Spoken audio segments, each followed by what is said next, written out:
ಬಂದಿಲ್ಲ ಅಂತ ಹೇಳಿದ್ರೆ ಕೂಡಲೇ ಕೊಡಿಸ್ತಕ್ಕಂಥ ಕೆಲಸ ಮಾಡೋಣ. ಓಕೆ, ನೀವು ಕೊಡಲ್ಲ ಅನ್ನುವಂತ ವಾದ ಅಲ್ಲ, ಸರ್ಕಾರ ಕೊಡಲೇಬೇಕು.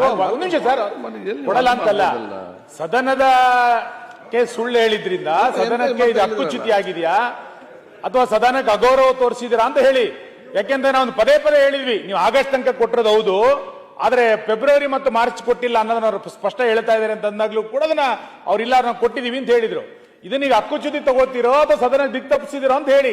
ನೀವು ಕೊಡಲ್ಲ ಕೊಡ್ತೀವಿ ಅನ್ನೋ ವಾದ ಅಲ್ವೇ ಇಲ್ಲ. ಈಗ ಸದನದಲ್ಲಿ ಸಚಿವರು ಸುಳ್ಳು ಹೇಳ್ಬಿಟ್ರೆ ಏನ್ ಮಾಡೋದು? ಶಿವಲಿಂಗೇಗೌಡ್ರೆ